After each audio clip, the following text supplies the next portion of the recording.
Me he dedicado al periodismo durante los últimos 11 años de mi vida. Durante este tiempo ejercí el oficio en las más diversas facetas de la prensa tradicional, ejerciendo como corresponsal de un pequeño periódico digital, presentador de radio, columnista de algunos de los más importantes diarios de mi país natal y de diversas cadenas de televisión internacional. Siempre y sin excepción hice de la palabra mi arma favorita en la lucha contra toda forma de injusticia y sometimiento. Jamás, y repito, jamás permití que nadie me diga lo que tengo que decir y menos aún lo que tengo que callar. Y por esa misma razón conocí todas las formas de censura, pero al mismo tiempo me gané la confianza de mi público, que sabe perfectamente que nunca defendí a ningún político ni me vendí por fama, dinero o poder. Elegí el camino más largo y por eso creo que soy un buen periodista, porque metiendo mis narices donde nadie más quiere hurgar, logré que este canal, mi propio medio de comunicación, pese a la escasez de recursos, haya llegado a decenas de millones de espectadores a lo largo y ancho del mundo, abriéndoles los ojos sobre las verdades incómodas que no encuentran en absolutamente ningún otro sitio. Aquí coseché los logros de una década de esfuerzos y sacrificios, a través de la cual advertí de todas las formas posibles que el mundo se encaminaba a la distopía totalitaria que hoy es nuestro presente y lamentablemente nuestro pan de cada día. Pero debo decirte a vos que estás mirando que cada minuto que pasa se hace más arduo y más difícil cumplir con mi deber. En este año hemos revelado información sensible que no solo trastorna al gobierno de la Argentina, al de España, al de México, sino también a sus patrocinadores, los hombres más siniestros y poderosos del planeta, cuya mayor apuesta es el protagonista de este documental, Joe Biden, de la mayor amenaza que ha enfrentado nuestra especie. Y desde que profundicé en esta línea de investigación, las cosas se pusieron más turbias que nunca. He recibido amenazas de muerte, e incluso se las han enviado a mis amigos, como mi querido Ricardo Iorio, un veterano diputado, antiguo miembro de una organización terrorista de izquierda. Publicó en el principal diario del régimen, me incluyó en la lista negra de los disidentes enemigos del régimen, instando a la justicia a investigarme y perseguirme por desestabilizar al gobierno de lacayos al que él obedece, contando la verdad. Asimismo, el presidente se muestra cada vez más obsesivo por negar lo obvio y bajarle el precio a mi trabajo, que a la luz de las pruebas lo condena. Pero nada de esto me doblegó y entonces mis enemigos redoblaron la apuesta. A mediados de septiembre, un grupo de profesionales hackeó este canal con el único fin de eliminarlo y silenciarme. Y gracias a ustedes, a la presión del público, lo recuperamos. Aunque YouTube, qué casualidad, ya no le envía notificaciones ni siquiera a nuestros propios suscriptores.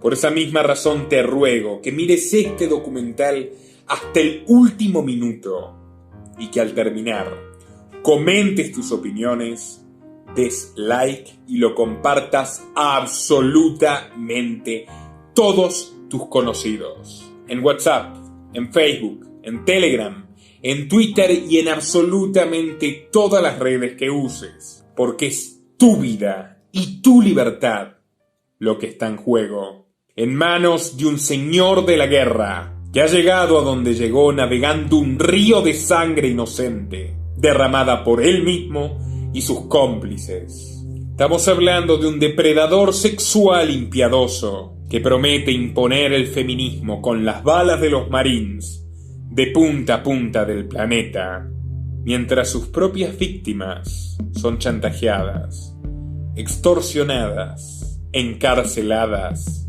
e incluso asesinadas. Bajo la apariencia de un anciano decrépito, se esconde un veterano ingeniero social, un racista desalmado, experto en desintegrar países y hacerlos desaparecer de la faz de la tierra.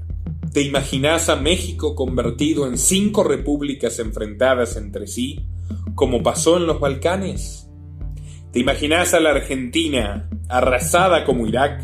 ¿O ir preso en Colombia el resto de tu vida por negarte a recibir una vacuna que no ha cumplido con fases de bioseguridad?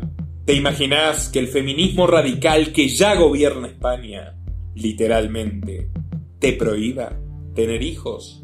¿Te imaginas que los billetes desaparezcan de una vez por todas y que BlackRock, oh casualidad, los dueños de esta red, controle hasta el último centavo de tu trabajo y recaude impuestos mundiales con la excusa de cuidar el medio ambiente, mientras la mitad de la población muere en guerras o de hambre? No estoy exagerando ni un ápice lo que puede pasar si Joe Biden y Kamala Harris llegan al poder. Hoy te revelaré con la rigurosidad de siempre quiénes son realmente estos personajes y sus más oscuros secretos. Y lo hago no solo porque esta sea tal vez la última bala en mi guerra personal por la verdad, sino también por un hombre mucho más íntegro que yo, por el periodista más valiente de nuestra época, que como David contra Goliat pudo poner contra las cuerdas a estos mismos demonios que enfrentamos, y está pagando el precio con su propia vida. Julian Assange, por todo lo que nos enseñaste, por tu legado y por tu sacrificio, aquí vamos.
Este canal depende de tu apoyo.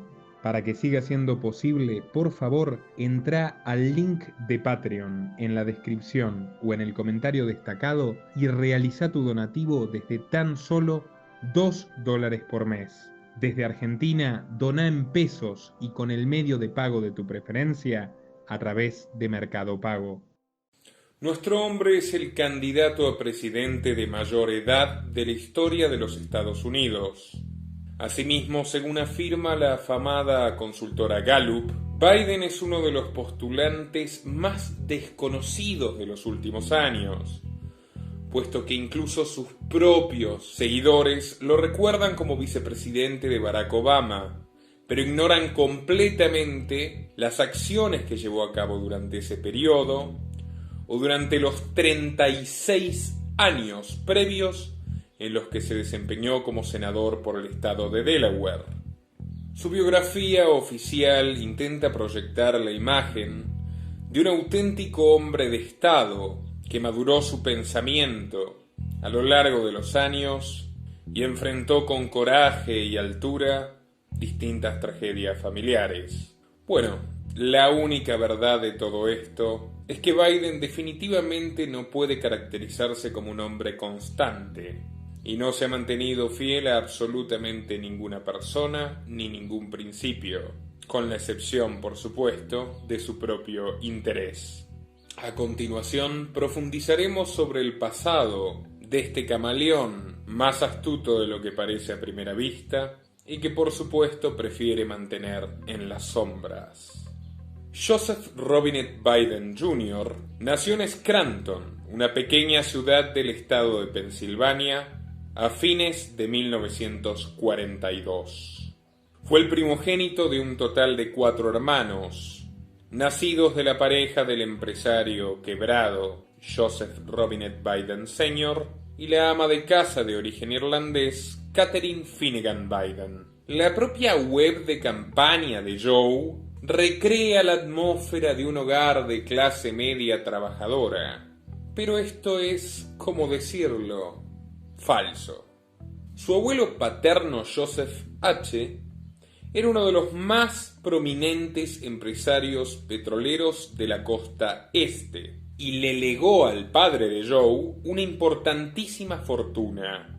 De acuerdo a una nota de The New York Times, Joseph Robinette Biden Sr., el padre de Joe, vivió su juventud jugando al polo, navegando en su yate por el Atlántico y viajando de punta a punta del país en su avión privado. Sin embargo, todo esto terminó a sus 30 años de edad, en coincidencia con el nacimiento de Joe. Las explicaciones de la debacle de la fortuna familiar divergen. Según lo que afirma el propio Joe en su autobiografía, su padre fue víctima de un socio ladrón que se aprovechó de su inocencia a la hora de hacer negocios. Pero una pequeña y antigua crónica del periódico local The Sunday Times of Scranton ofrece una versión muy diferente de los hechos, donde el padre de Joe fue el responsable absoluto de la quiebra, por falta de disciplina y habilidad para administrar la empresa y seguir gastando dispendiosamente en fiestas multitudinarias y otras situaciones desaconsejadas por los veteranos gerentes de la firma.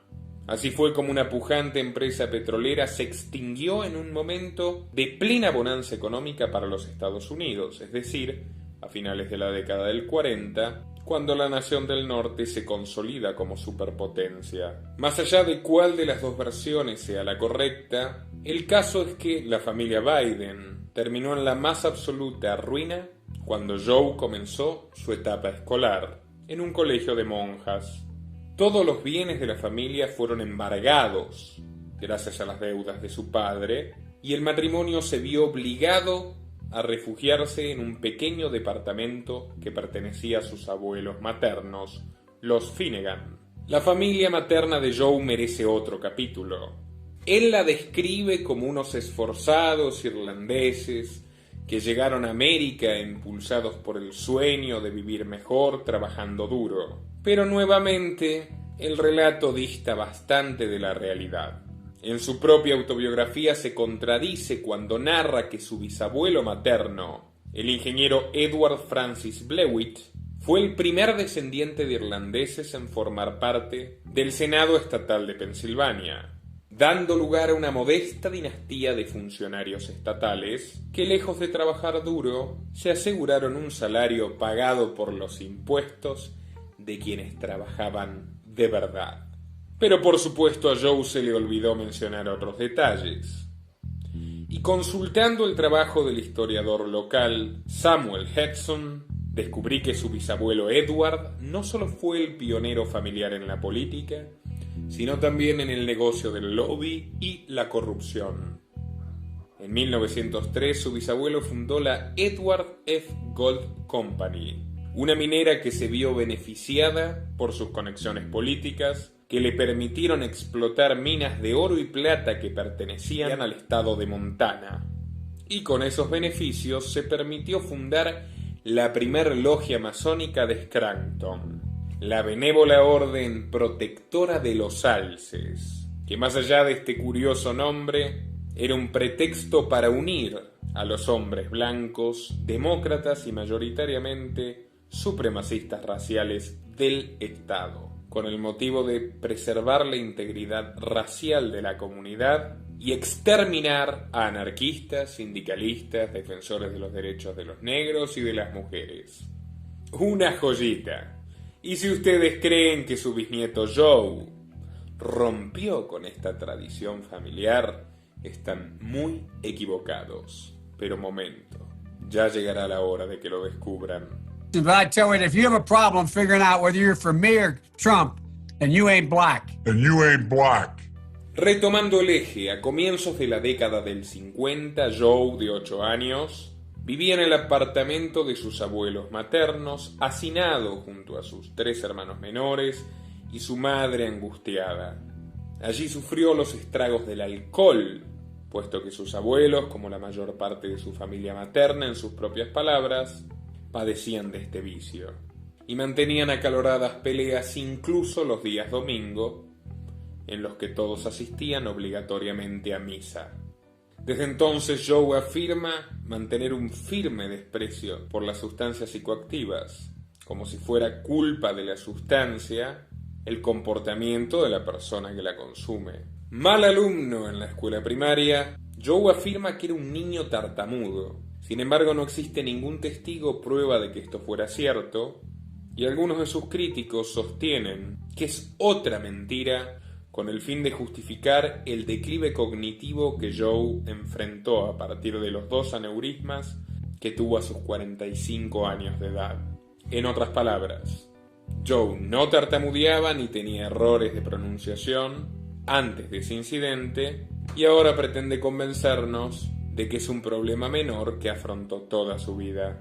Para 1953, el torturado padre de Joe había terminado trabajando como desollinador de chimeneas, lo que para él suponía una grave humillación ante los testigos de su opulenta gloria pasada. Por eso mismo, y endeudándose otra vez, decidió mudarse con su familia al estado vecino de Delaware, donde los bajos impuestos y la facilidad para hacer negocios le permitió fundar su propia concesionaria de autos usados. Toda una paradoja, tomando en cuenta que Joe ahora pretende aumentar los impuestos que saquean a las familias y a los emprendedores que quieren salir adelante, como en aquel entonces lo era su padre. Ubicados en una casa en la próspera ciudad de Claymont, Biden ingresó a la prestigiosa preparatoria privada y católica Arkimer Academy, donde también se lo recuerda como un alumno mediocre, pero con dotes para los deportes y una gran facilidad para influir en sus compañeros, tanto así que fue nombrado presidente de la clase. Allí Joe comenzó a soñar con una vida cómoda garantizada por la política, lejos de los frustrantes vaivenes de su padre empresario y de la sufrida resignación de su madre.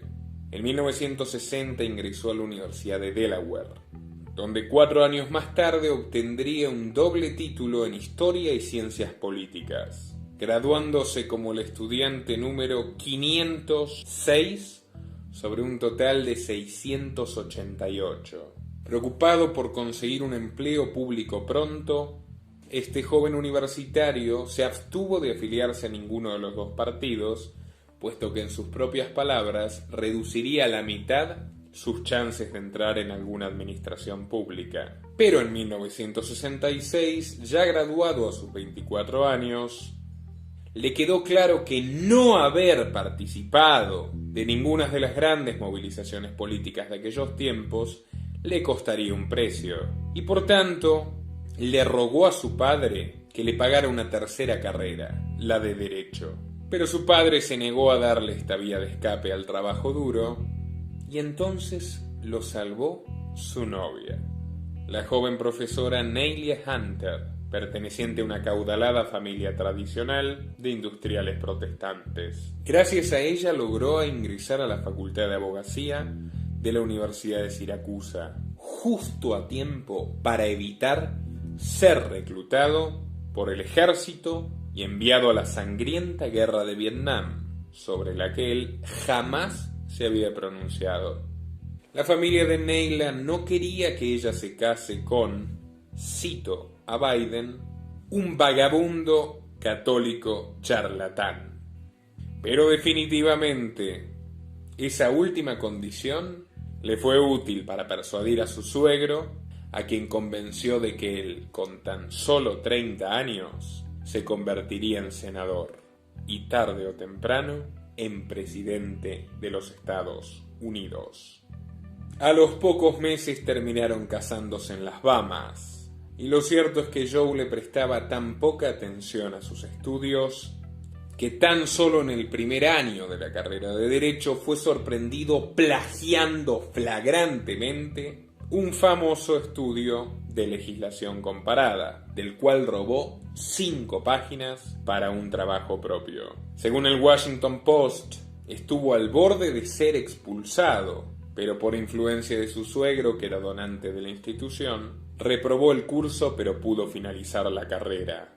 Ya en 1968, y en el puesto 76 de un ranking de 85. Muchos años más tarde, Biden le mentiría a sus votantes afirmando que era un alumno destacado, algo que Donald Trump le enrostró en la cara en el último debate presidencial.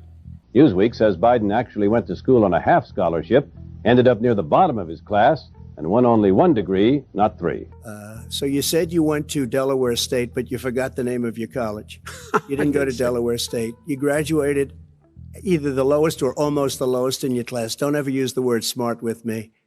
En 1968, a los 26 años, Joe se mantenía distante de sus padres, e incluso de su propia fe católica, y asistía regularmente a la celebración presbiteriana junto a sus suegros. Allí fue donde conoció a William Prickett, abogado y político republicano, quien se había mantenido como un firme opositor a las leyes antirracistas de Kennedy, y le facilitó el ingreso a su estudio de abogados y al Grand Old Party.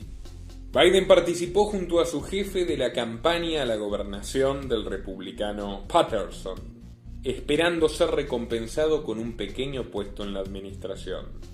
Pero a falta de una respuesta satisfactoria, inmediatamente después de la victoria de Patterson, Biden sorprendió a todos, reciclándose bajo el ala de Sidney Ballock, otro prestigioso abogado, pero demócrata, y líder de un foro que pretendía renovar a la dirigencia de los demócratas luego del fracaso en las urnas. Brevemente, Biden traficó información sensible que había obtenido trabajando para la campaña republicana, y así al año siguiente, él y Ballock lograron ingresar al Consejo del Condado de Newcastle y a la Asamblea General de Delaware, respectivamente. Nada más asumir su banca como concejal, el joven Joe creó su propia firma de administración inmobiliaria, Biden & Walsh Company, tomando como clientes a los principales propietarios perjudicados por el proyecto de ampliación de la carretera interestatal 95. De esa forma, este nuevo líder demócrata se aseguró financiamiento y apoyo permanente, bloqueando una iniciativa que favorecería a los empresarios locales y, ante todo, a los numerosos desempleados. Pero todo esto en nombre de la defensa de los más débiles y de los vecindarios de Wilmington. Para las elecciones de 1972, Biden contaba con 29 años de edad, ninguna experiencia real en el sector privado y una hermosa familia propia de una publicidad, con su joven esposa embarazada y 2 niños pequeños. Y ante un partido local muy debilitado, se hizo con lo que siempre esperó: la candidatura a senador por Delaware. Una batalla que parecía perdida antes de empezar, puesto que le tocaba enfrentarse con el republicano Caleb Boggs, ex gobernador del estado, 2 veces senador y héroe de la Segunda Guerra Mundial. Sin embargo, el curso de la historia dio un vuelco inesperado. El joven Biden contrató al aún más joven publicista político Patrick Cadell, y explotando todos los recursos de su familia falsificando su pasado y prometiendo un firme activismo contra la guerra. Retengan este dato: el 7 de noviembre de 1972, por un escaso margen de votos, el joven Joe llegó al Senado de los Estados Unidos, inaugurando una etapa central en su vida que nos permitirá entender a la perfección cómo se avanza en los oscuros y siniestros laberintos de la élite. Tal y como les dije, Joe explotó al extremo el marketing familiar. Durante todo el año 72, su esposa y los pequeños Beau, Hunter y la recién nacida Naomi vivieron sacándose fotos, asistiendo a meetings e incluso acompañando al padre de familia en sus encuentros callejeros con los votantes. Según el propio Biden, Neilia le dijo en noviembre que estaba tan contenta por su victoria como por el hecho de volver a una rutina normal. Sin embargo, la suerte es caprichosa y pocos días más tarde, el 18 de diciembre, ella y los 3 pequeños sufrieron un terrible accidente automovilístico. Saliendo de una intersección, su camioneta se estrelló contra un camión que remolcaba mazorcas de maíz. Neilia y la pequeña Naomi murieron de inmediato, en tanto que Beau, de 3 años, y Hunter, de 2, fueron gravemente heridos. El primero con una fractura doble expuesta en su pierna y el segundo con una lesión craneal y diversas heridas hemorrágicas. Hasta este momento de su vida, la evidencia nos retrata a Biden como cualquier animal político, sin muchas luces, pero astuto, advenedizo, calculador, oportunista. Nada de esto sorprende demasiado, pero esta brutal tragedia sí que significó un antes y un después en la personalidad de Joe. Definitivamente transgredió un límite donde la ambición por el poder acabó con cualquier otro tipo de sentimiento humano. El senador electo perdió a la mitad de su familia en tan solo una tarde y estuvo muy cerca de perderla toda. Biden asegura que en las noches posteriores del accidente vagaba, como si estuviera ebrio, por los barrios marginales de Wilmington buscando pelea con alguna pandilla. Todo esto mientras sus hijos estaban internados y con muy mal pronóstico. Al respecto dice que atravesó una profunda crisis espiritual, que llegó a odiar a Dios y a considerarse víctima de un castigo absolutamente inmerecido. Todo esto es comprensible, e inclusive que hoy relate que estuvo a punto de suicidarse. And I was down in Washington hiring my staff, and I got a phone call saying that my family had been in an accident. My wife was dead. My daughter was dead. For the first time in my life, I understood how someone could consciously decide to commit suicide. Not because they were deranged, not because they were nuts, because they'd been to the top of the mountain and they just knew in their heart they'd never get there again. Pero el único elemento que no aporta coherencia a esta historia es que este hombre supuestamente hundido en la depresión y absolutamente desesperado no vaciló ni un segundo en asumir su banca como senador 3 semanas después de este horrendo episodio. Y no conforme con ello, arrastró a los pequeños a la ceremonia. Juró el cargo en la capilla del hospital donde estaban internados y los obligó a posar enyesado uno y en silla de ruedas el otro frente a las cámaras de todas las cadenas de televisión nacional que él mismo convocó para mostrarse en un arrebato de 5 minutos de fama como un mártir de la política que asumía sus responsabilidades patrióticas pese al terrible dolor personal. En conclusión, una auténtica víbora de sangre fría. Pero bueno, yendo a lo que nos ocupa, nos toca hablar del primer sexenio de Biden como senador. Siendo un hombre tan joven que conquistó el puesto casi que por accidente, algo que no esperaba nadie en su propio partido, Llegó a la Cámara Alta sin amigos ni aliados de peso. Él mismo afirma que su presencia generaba desconfianza entre políticos más experimentados y que incluso sus propios empleados en su oficina del Senado estaban seguros que terminaría renunciando e incluso hacían apuestas al respecto. Pero Joe, si bien no es dueño de una mente brillante, sí es capaz de tomar decisiones rotundas y construyó una estrategia basada en 2 pilares para permanecer en su puesto y garantizarse la reelección.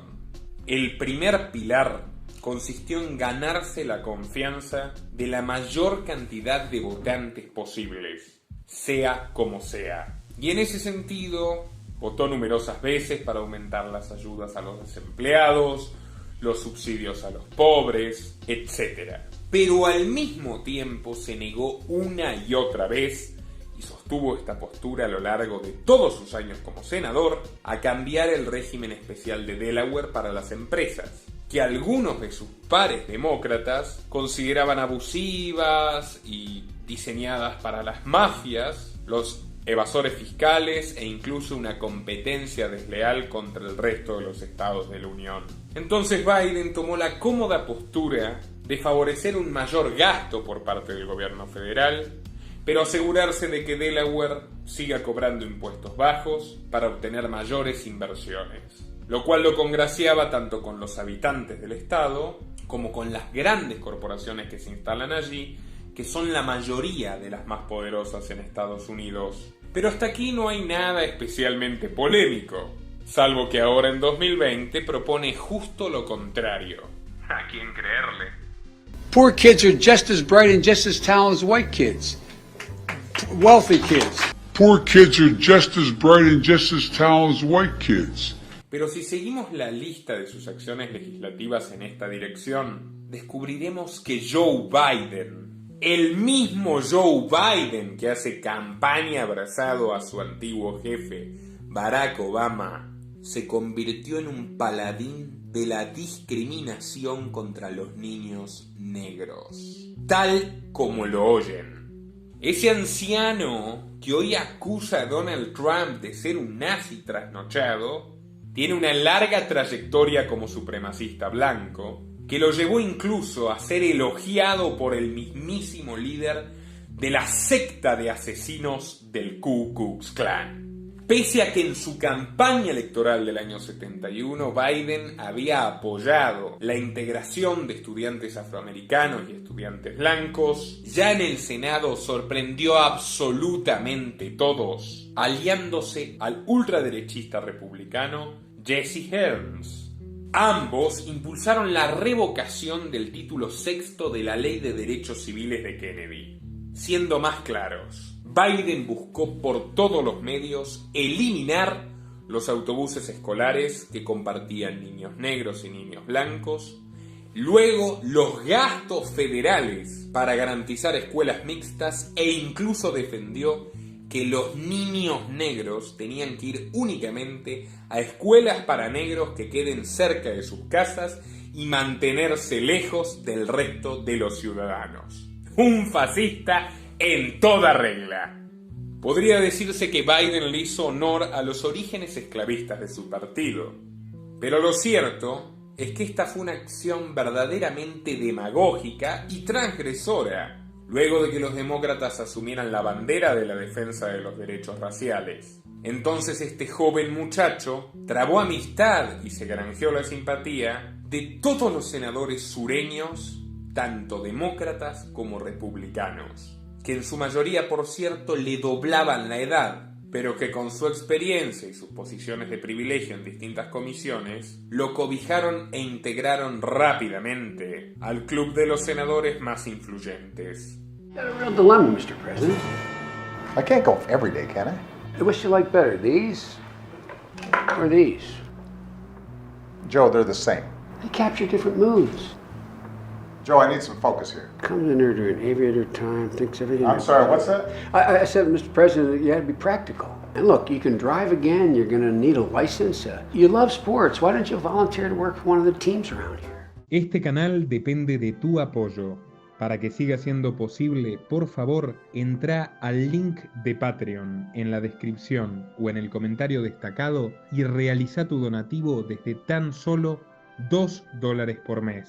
Desde Argentina, dona en pesos y con el medio de pago de tu preferencia a través de Mercado Pago. Asimismo pudo vincularse con la CIA, que todos recordarán ha sido sobradamente vinculada con el asesinato de Kennedy, y le sirvió a lo largo de su vida para coleccionar información de sus rivales y usarlas en campañas sucias. Asimismo, defendiendo el cruel régimen de segregación racial, se garantizó el apoyo de los votantes derechistas de Delaware, vistiéndose además como un cruzado a favor de las dos vidas, llegando al punto incluso de reprobar el uso de anticonceptivos. Para 1974, la revista Time lo nombró como uno de los 200 líderes de fin de siglo, describiéndolo como compulsivamente ambicioso y capaz de cambiar absolutamente cualquiera de sus posturas en su búsqueda incansable por más y más y más poder. Me pregunto qué dirán al respecto los integrantes de Black Lives Matter, que hoy recaudan fondos para financiar la campaña de un racista impúdico que se había ganado el odio de absolutamente todos los empleados negros del Senado y que luego aprovecharía sus estudios para defender este tipo de leyes en décadas posteriores, donde protagonizó algunos de los crímenes de lesa humanidad más aberrantes de la historia reciente. Pero ya llegará el momento de contárselos. Ahora vamos a la segunda estrategia de Biden para afianzarse en el Senado. Y esto se trata de un clásico del maquiavelismo: conexiones con poderosos. Punto. Si bien Joe nunca fue un fanático del trabajo, tuvo la suficiente suspicacia para entender que su única posibilidad de avanzar en la fauna política de Washington, siendo el senador de un estado pequeño, era trabar amistad de inmediato con los lobistas más influyentes de la capital. Y recordemos el contexto histórico del cual estamos hablando: la turbulenta década de los 70s. Estados Unidos y la Unión Soviética juegan una sanguinaria partida de ajedrez en el mundo, derramando ríos de sangre inocente en los dos hemisferios. Y Estados Unidos no estaba precisamente en su mejor momento. Saliendo de la sangrienta guerra de Vietnam, que por cierto impuso Johnson, un demócrata, el presidente republicano Richard Nixon salió del patronoro y dio inicio a una espiral inflacionaria y una terrible crisis económica. En este contexto, el complejo militar industrial, o sea, las grandes corporaciones incompetentes que viven del negocio de las guerras y las invasiones, se vieron repentinamente huérfanos de aliados, porque tanto los políticos de la administración de Johnson como los republicanos que apoyaban a Nixon comenzaron a volverse cada vez más impopulares ante una sociedad que demandaba menos guerra y mejores condiciones para poder trabajar en paz, algo que la casta elitista no estaba dispuesto a darle.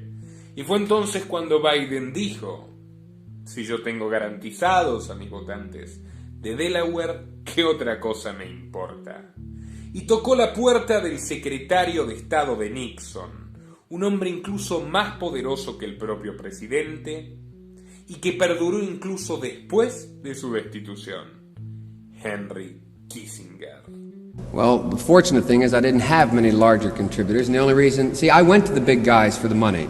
I was ready to prostitute myself and the... Voluntario de Kissinger para respaldar cualquier tipo de acción bélica en la Cámara Alta, logró ingresar al Council of Foreign Relations, el principal lobby de política internacional del planeta, donde banqueros, empresarios armamentísticos, fabricantes de vehículos y de tecnología militar diseñan los lineamientos que los funcionarios y legisladores de Estados Unidos deben seguir para cumplir con sus planes de negocios y mantener su hegemonía imperial. Su primera muestra de fidelidad a los productores de guerras y dictaduras asesinas fue avalar el reclutamiento compulsivo de jóvenes, pese a las masivas protestas contra la conscripción. Más allá de las diferencias partidarias, Kissinger adoptó a Biden para su bando de los halcones e incluso lo envió a Israel en 1973, donde se reunió con la inflexible presidente Golda Meir. Biden gestionó el apoyo de Estados Unidos a la guerra del Yom Kippur, originada por la invasión ilegítima de Israel al estrecho del Sinaí y a los altos del Golán. Y a través de esa intervención estadounidense que generó más de 20.000 muertos, se originó la crisis del petróleo, que profundizaría todas las desgracias de la población estadounidense. Pero Biden agregó a su lista a otros poderosos aliados, los lobbies sionistas, quienes apropiándose criminalmente del dolor de sus antepasados perseguidos por regímenes totalitarios, desarrollan desde entonces una campaña de exterminio sistemático y genocida contra el pueblo palestino, de la cual Biden ha sido un aliado indispensable. La propia Meir decía de él que era un joven entusiasta con la cabeza bien fría y las botas bien puestas. Y no se equivocó. There is this inextricable tie between culture, religion, ethnicity that most people don't fully understand. That is unique and, how can I say it?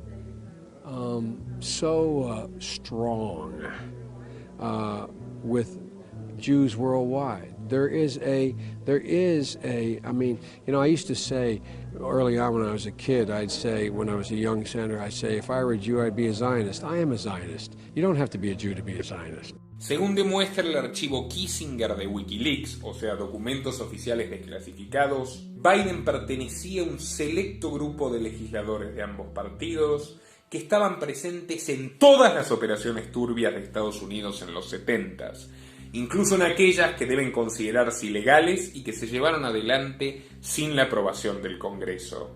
Biden tuvo un rol fundamental en la revocación de los contratos de venta de armas a Arabia Saudita, que luego se entregarían gratuitamente a Israel, para llevar adelante guerras reprobadas por la ONU e incluso por la propia OTAN, en el golpe de Estado de Chile de 1973 y el de Argentina de 1976, en las sanciones que generaron una crisis de hambre en Angola y la organización de guerrillas y en el financiamiento espurio de organizaciones terroristas en toda África, en los bombardeos secretos a Laos y a Camboya, en la Marcha Verde que expulsó a la presencia española de Sahara Occidental y organizó una guerra civil que se mantiene hasta hoy.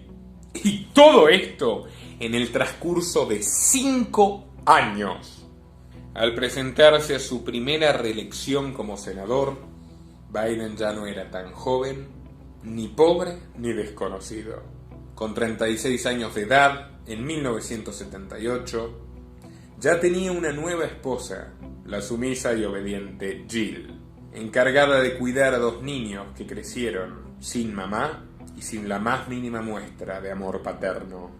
Asimismo, ostentaba una membresía plena en el Council of Foreign Relations y por primera vez fue invitado al Club de Bilderberg, el foro anual que presidían David Rockefeller y el propio Kissinger, y que hasta el día de hoy reúne al centenar de líderes más influyentes del planeta, a puertas secretas y con expresa prohibición de divulgar lo que allí acuerdan. En las elecciones de aquel año contó con el triple del financiamiento que su adversario republicano, James Baxter, y se impuso a él con el 58% de los votos. Con su banca renovada y un presidente demócrata en la Casa Blanca, Jimmy Carter, Biden empezó a forjar, ya más convencido que nunca, su largo camino hacia el Salón Oval. La relación del senador Biden con el gobierno de Jimmy Carter se puede resumir en una sola palabra: traición.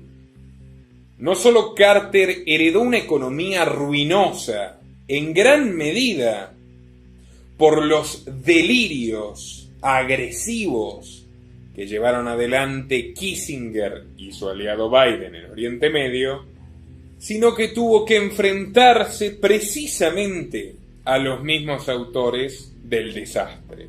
Carter quería llevar una política menos beligerante que sus antecesores, y eso no le simpatizaba ni a los republicanos, ni tampoco a los halcones demócratas, cuyo mayor exponente era el tío Joe.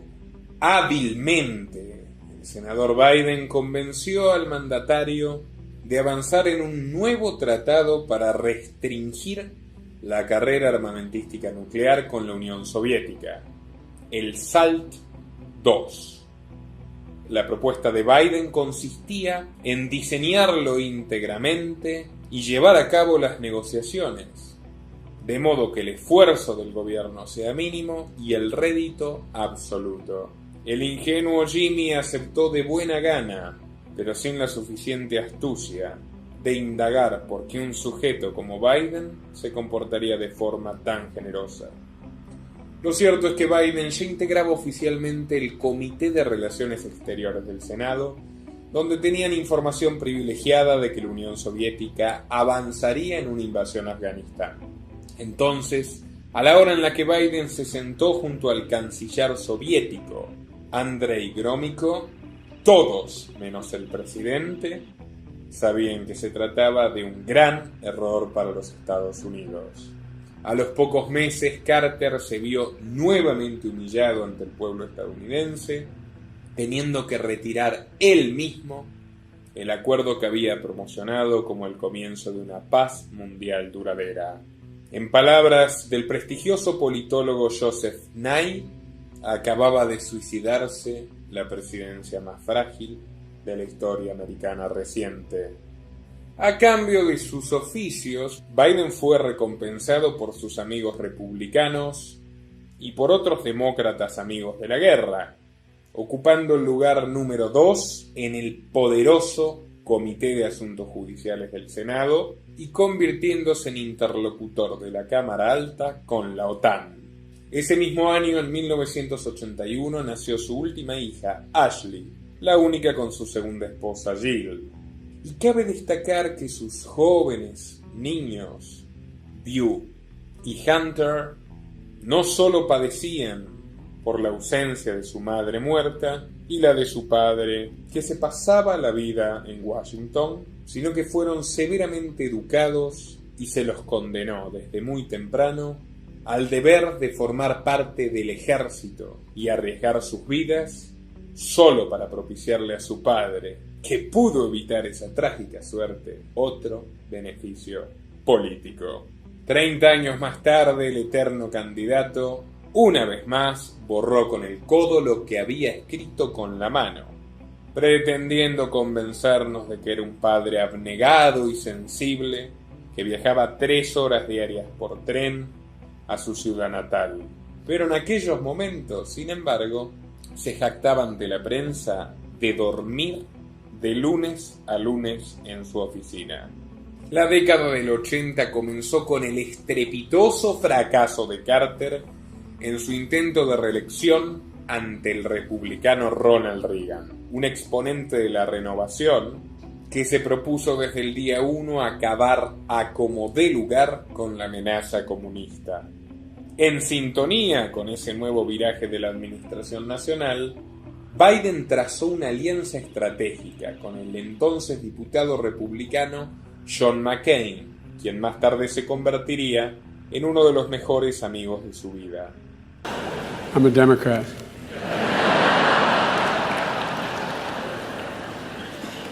And I love John McCain. I always thought of John as a brother. Ambos acordaron desbloquear cualquier tipo de propuesta de invasión, guerra, financiamiento a guerrillas y organizaciones terroristas por parte del gobierno de Reagan, lo que terminó desencantando, por ejemplo, en la creación de la organización terrorista Al-Qaeda, liderada por un socio del vicepresidente estadounidense George Bush padre, es decir, Osama Bin Laden. Sí, lo que estoy diciendo es que gracias a Biden y a McCain, entre otros legisladores amigos de la guerra, nació lo que hoy conocemos como yihad o terrorismo islámico. En un principio para combatir a los soviéticos en Afganistán, pero años más tarde en el pretexto para seguir invadiendo a medio planeta. Asimismo, Biden apoyó a los republicanos en la revisión de la resolución de la Corte Suprema que despenalizaba el aborto, y luego abogó por una intervención militar estadounidense en la Guerra de Malvinas, apostando por masacrar a la propia dictadura militar que él había ayudado a implantar junto a Kissinger años antes, aunque eso significara también un río de sangre inocente de latinoamericanos que, por supuesto, a los ojos de un supremacista racial poco importaba. The matter is that if we allow in this hemisphere the settlement of claimants' property disputes by the use of force, we're going to unleash an entire series of actions that none of us want. Secondly, NATO is an alliance upon which we have made a firm and solemn commitment.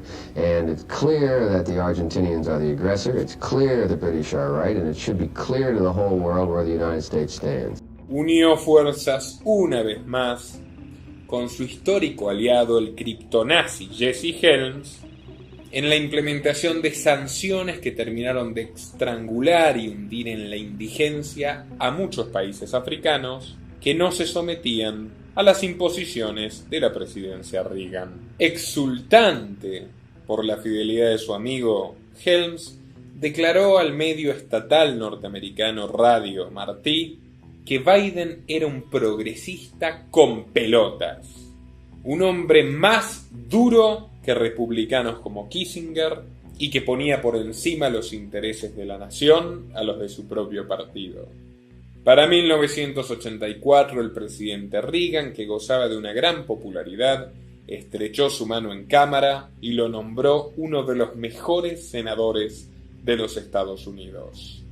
Léase, uno de los mejores siervos del complejo militar industrial. Ese mismo año, Biden impulsó en el Congreso la reforma del Código Penal, que redujo las garantías de los ciudadanos, aumentó el poder de violencia de la policía, las detenciones arbitrarias e incluso estuvo a punto de abolir la ley de libertad condicional. Todo esto, por supuesto, apoyado por el lobby de los constructores de cárceles, que no tienen el menor reparo en encerrar inocentes con tal de ganar dinero. Algo que bien había descrito Michael Moore, pero que parece que repentinamente se olvidó.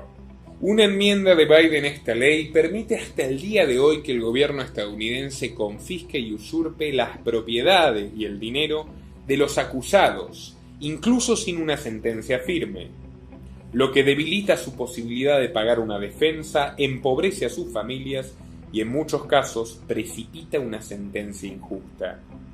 En suma, prácticas dictatoriales que terminaron de enterrar el supuesto espíritu liberal de la Constitución de Estados Unidos. No conforme con esto, 2 años más tarde, Biden lanzó su ley contra el abuso de drogas, una iniciativa inflexible que hasta el día de hoy ha significado el encarcelamiento de 1.250.000 consumidores y pequeños comerciantes pacíficos, beneficiando únicamente a los grandes cárteles del narcotráfico asociados con la DEA y a la mafia judicial de los Estados Unidos, con la que por supuesto se vinculó mejor que nadie. La ley Biden contenía incongruencias tan brutales como condenar mínimamente a 5 años de prisión a quien poseyera 500 gramos de cocaína inhalable, o sea la más cara, y mayormente consumida por blancos, o tan solo 5 gramos de crack, o sea cocaína fumable, consumida por pobres, mayoritariamente negros.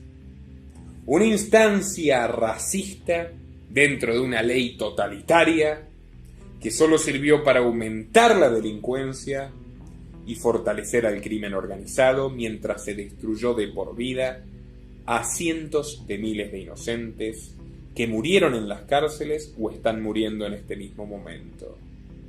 algo que constantemente le han recordado los pocos dirigentes negros del Partido Demócrata que conservan su dignidad. Mr. Thurman? Aye. Mr. Hatch? Aye.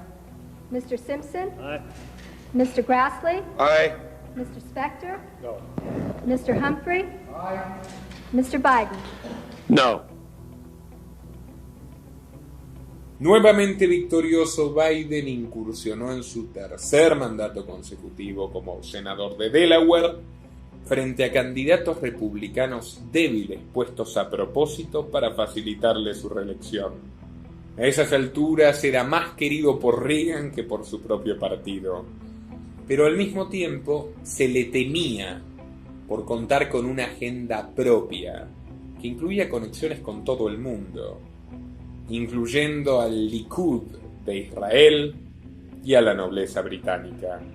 Del mismo modo, Biden era conocido por sus sucesivas traiciones y operaciones contra sus antiguos socios y jefes.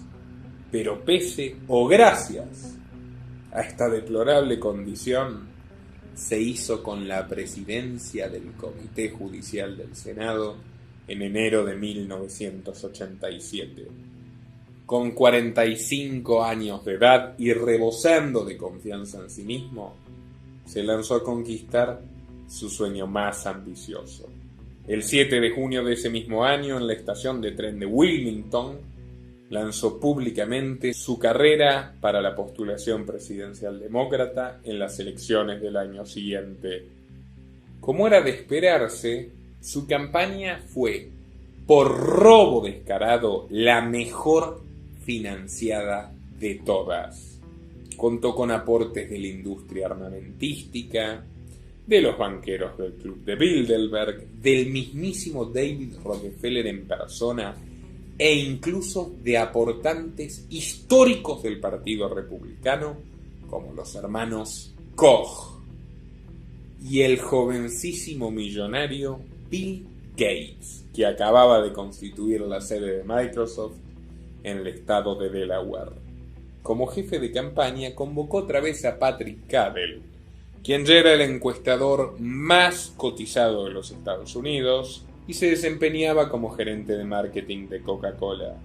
El semanario Washington Monthly publicó un revelador reportaje a Cadell, donde quedó manifiesta su estrategia electoral para llevar a Biden a la Casa Blanca. El especialista sostuvo que el mayor punto a favor de Biden era al mismo tiempo su peor desgracia, es decir, ser un hombre del establishment. En palabras de Cadell, las elecciones se ganan conquistando el voto de los indecisos, de quienes no están afiliados ni simpatizan por ningún partido.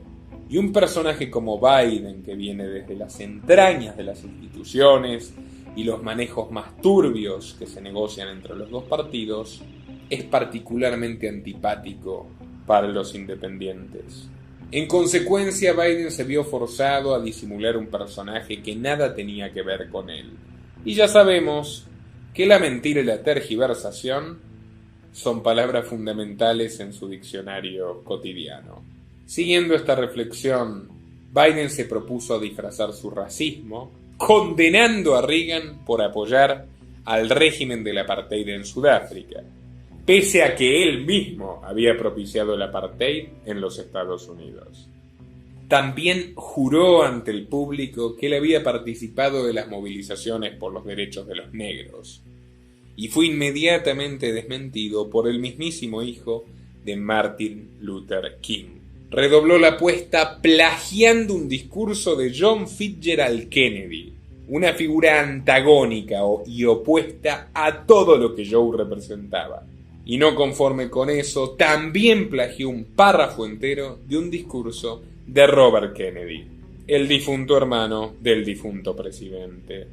Biden recorría día tras día todas las ciudades del país, abordando a los peatones y tratando de mostrarse lo más empático posible con ellos. De ese modo, juró haber sido uno de los mejores estudiantes de su clase, algo que definitivamente estaba dramáticamente lejos de la realidad. Escándalo tras escándalo, El fin de su proyecto llegó de la mano del plagio completo al discurso del político laborista británico Nick Kinnock, llegando a afirmar que sus antepasados habían padecido trabajando en las minas de Pensilvania, cuando en efecto sus antepasados eran magnates mineros, masones o magnates petroleros, pero no precisamente obreros que padecían del trabajo físico.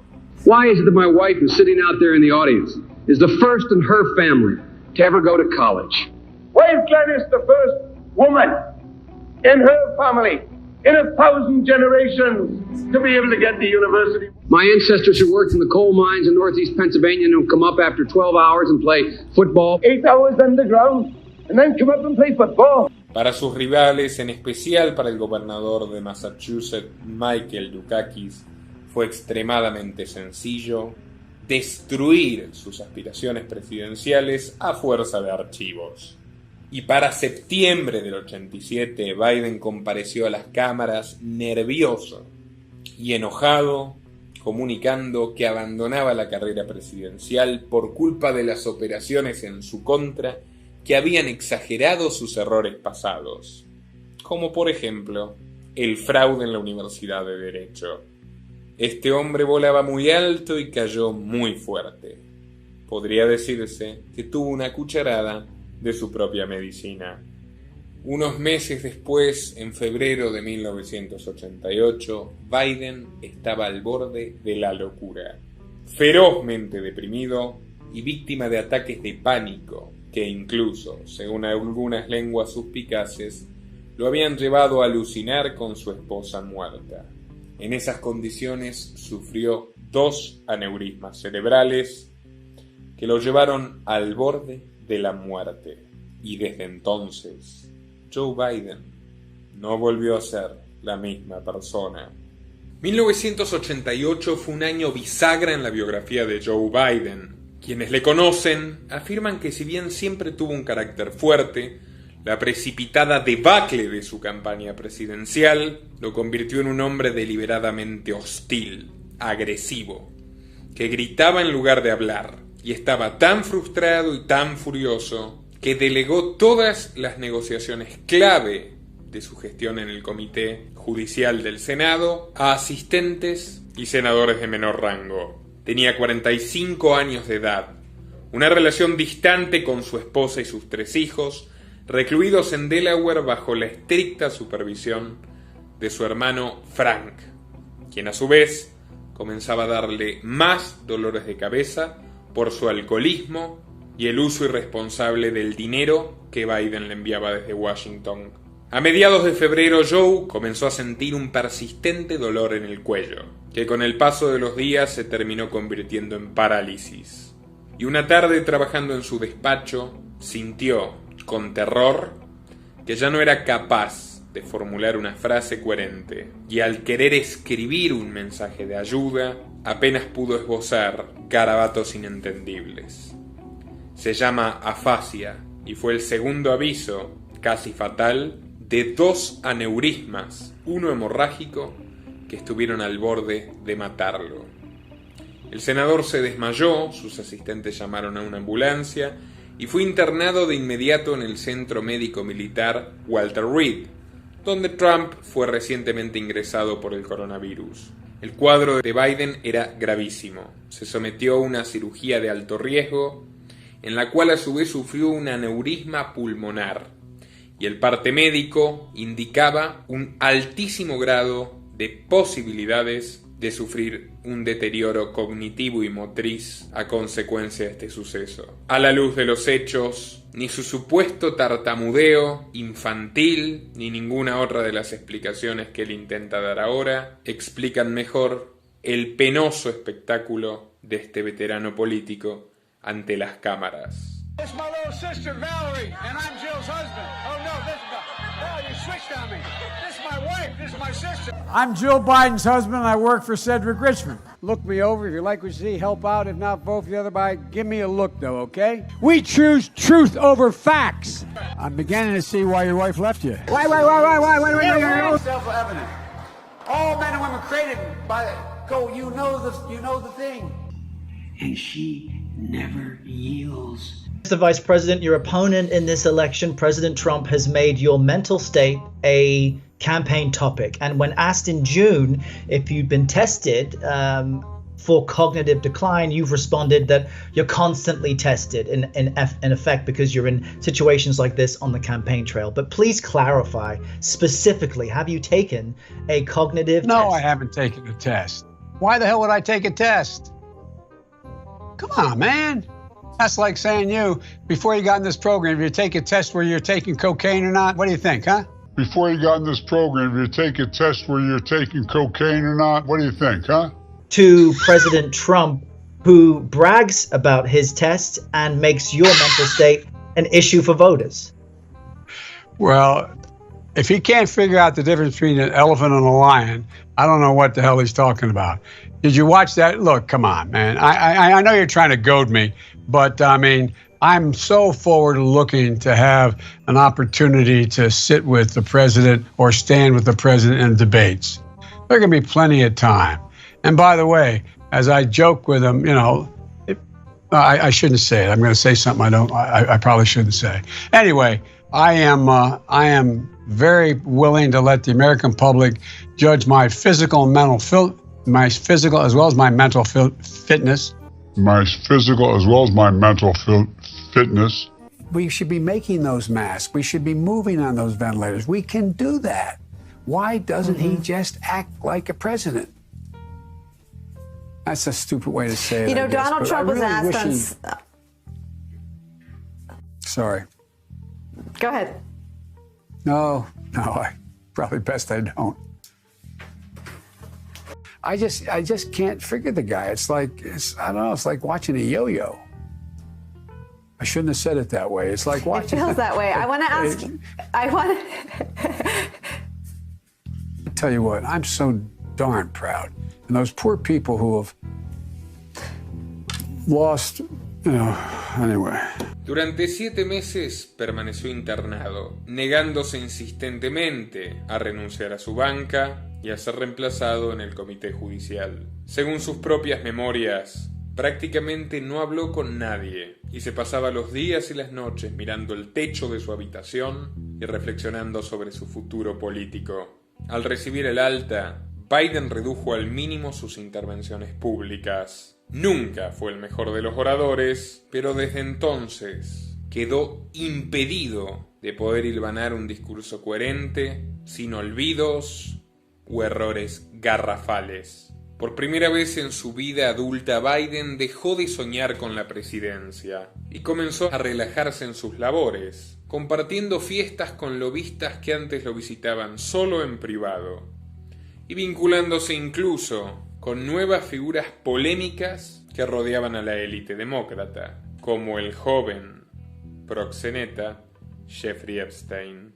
Las habituales bromas que Joe lanzaba a colegas y empleados fueron reemplazadas por cataratas de reproches, exigencias autoritarias y todo tipo de maltrato. Enterró durante toda una década los antiguos diálogos callejeros con votantes y contrató a 2 gestores de prensa para no tener que dar las entrevistas a medios él mismo.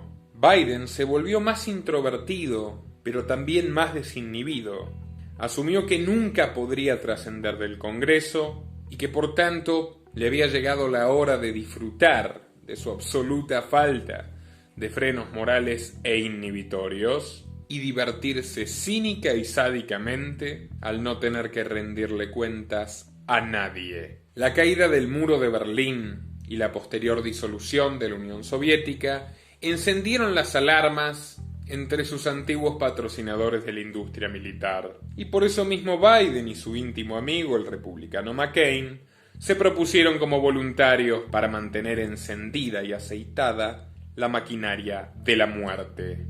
La guerra de Bosnia, uno de los episodios más sanguinarios de la historia mundial reciente, fue caldeada y diseñada minuciosamente por el Council of Foreign Relations y en particular por Biden, quien se reunió en 1993 con el dictador Milosevic, a quien luego terminaría jurándole la muerte, pero no fue a él, como es habitual, a quien asesinaron los bombardeos de la OTAN, que instigó Biden, sino a miles y miles y miles de inocentes. Los archivos oficiales de esa época demuestran que la idea de dividir a la antigua Yugoslavia en regiones étnicas era un plan del propio Biden, con el cual persuadió al presidente Clinton de tomar el control en la región, dando lugar más adelante a la famosa resolución Biden-McCain, que contra los dictámenes de la ONU y la totalidad de los tribunales internacionales de derechos humanos, propició el bombardeo masivo a población civil en el año 1999, aniquilando a personas inocentes de todas las etnias y dejando una huella imborrable de la capacidad de destrucción infinita de este caballero.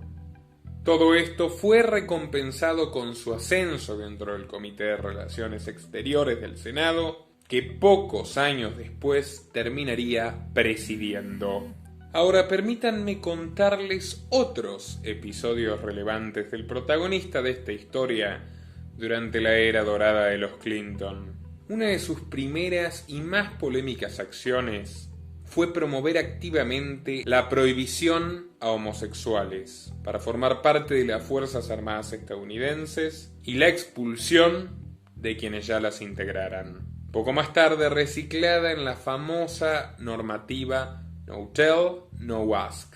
Asimismo, Biden lideró la iniciativa legislativa que prohibía al gobierno federal estadounidense aprobar cualquier tipo de matrimonio entre personas del mismo sexo. Nada de esto resultaría curioso si no fuera porque Obama eligió a su vicepresidente 2 décadas más tarde para comunicar la federalización del matrimonio gay y que el actual candidato presidencial de los demócratas se propone como un cruzado de los LGBT, llegando a afirmar incluso que los niños trans de 8 años de edad deben ser castrados y dejados en paz, si ese es el deseo de sus padres progres.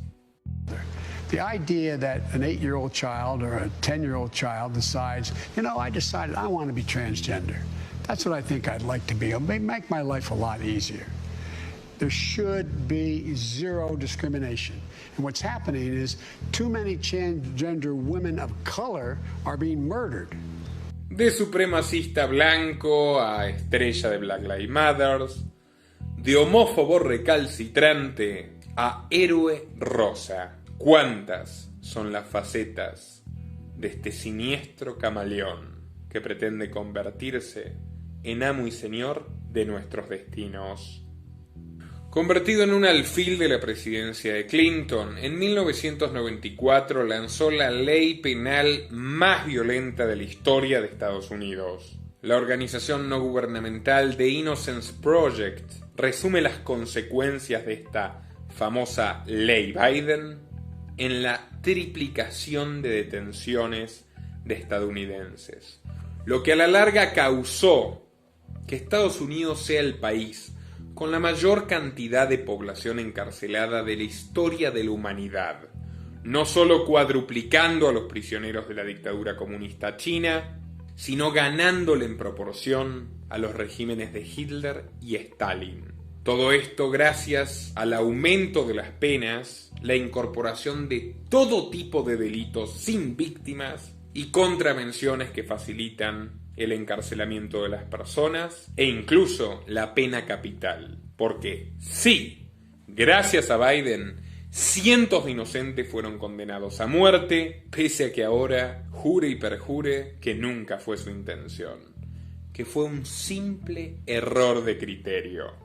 Pero una de cal y una de arena, ese mismo año, en el 94, Biden apoyó la primera medida progresista de sus 30 años de función pública. No solo la apoyó, sino que la redactó. Me refiero a la Ley de Violencia contra la Mujer. La primera en su tipo, que luego se replicaría en el resto del mundo, de punta a punta. No podía ser de otra forma, viniendo de Biden, trajo consigo restricción de derechos y libertades.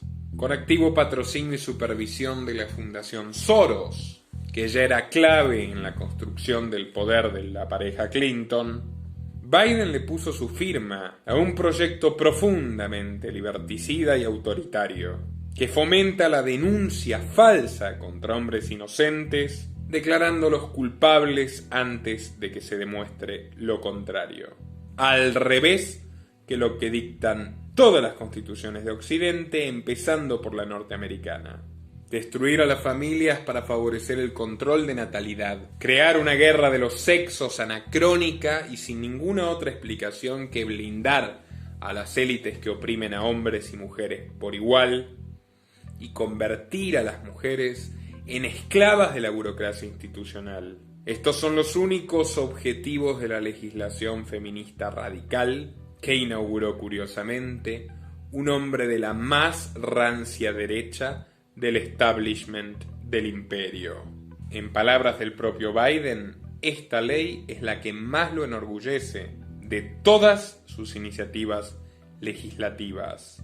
La gran ironía de todo esto es que si juzgamos al tío Joe de acuerdo al criterio de su propia ley, debería encontrarse hace mucho detenido, privado de todos sus bienes, y podríamos llamarlo abiertamente un psicópata abusador hijo de mil puta. Su asistente personal durante aquella época, la abogada Tara Reid, presentó diversas quejas por la forma en la que su entonces jefe la sometía a un trato degradante e inhumano. Y más recientemente inició una denuncia penal, aduciendo que en 1991 el senador Biden la empujó violentamente contra la pared, desgarró su falda y la violó. Sí, literalmente la violó. Y no es la única mujer que denunció abusos por parte de este personaje. Jessica Collins, traficada sexualmente por Epstein, describió con lujo de detalles las relaciones que mantenía con el senador Biden. Y esto le costó, según su versión de los hechos, la muerte de su hija pequeña y su actual detención por conducir ebria. ¡Qué casualidad! Justo cuando su presunto abusador aspira a convertirse en presidente. I was approximately 23 or 24 at the latest. At the time, I looked extremely young for my age. At 23 or 24, I appeared to be in my, I appeared to be younger than I was because I have Oriental blood. And so I could be passed off as 16 or 17. And so Joe Biden took me on a commercial flight when he was a senator. I believe it was 2003, possibly as late as 2004, to Manzanillo, Mexico, to an all-inclusive resort for 3 days. He reserved our stay under the premise that we were newlyweds, so that he could get a discount. On the way there, he kept holding my hand in public. I told him that I did not feel comfortable with that and to please stop.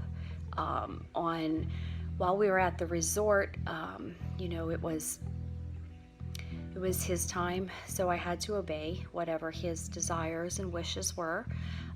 But on the flight, there and back, it was very bothersome to be seen in public with a man so obviously much older than myself, and very, very uncomfortable.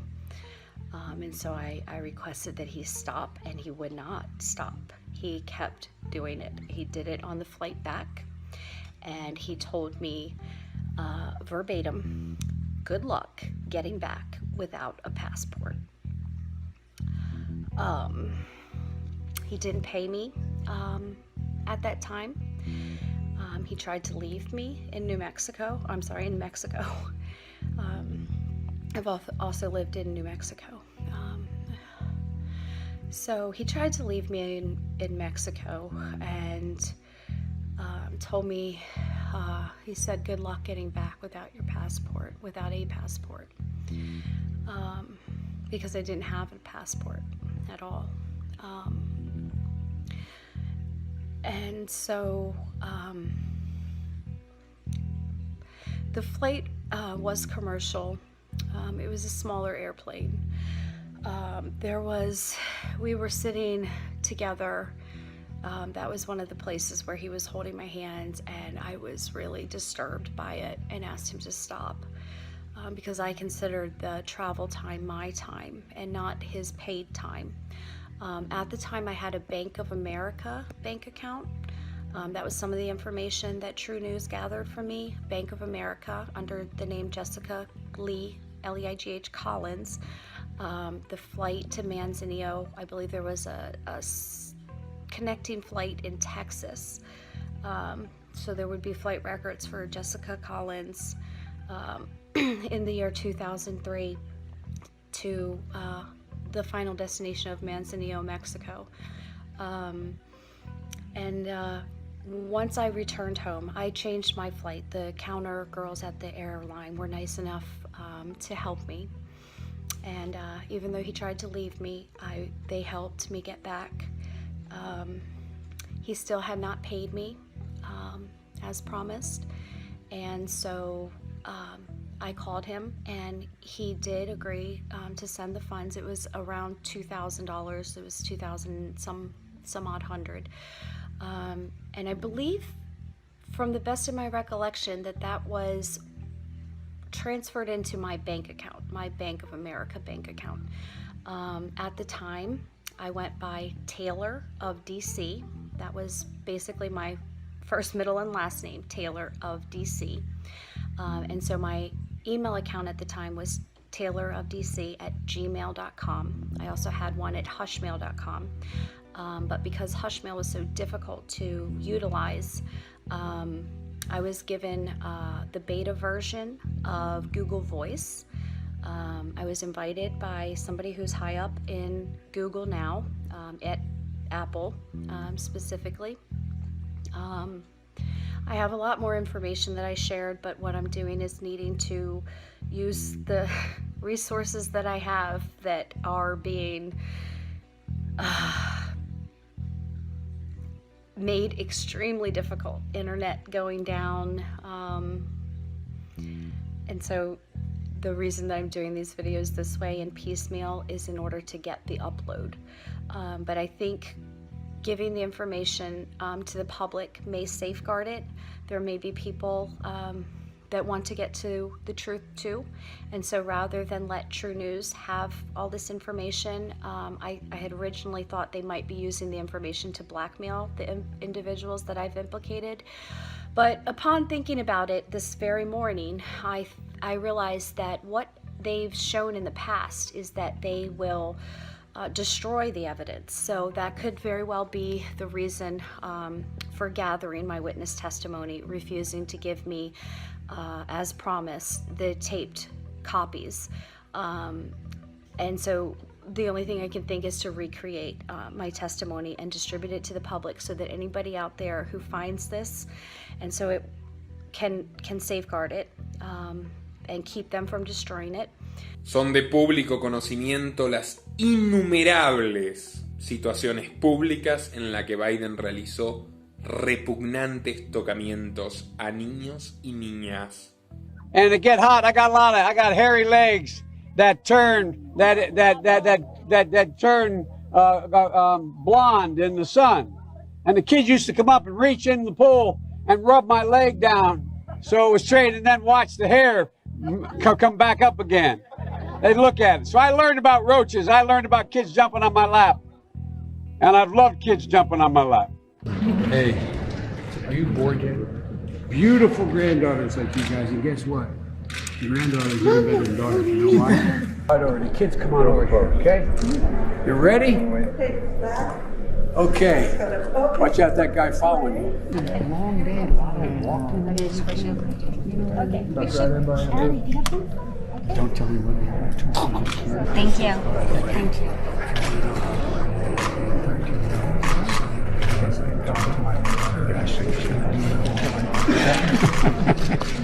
What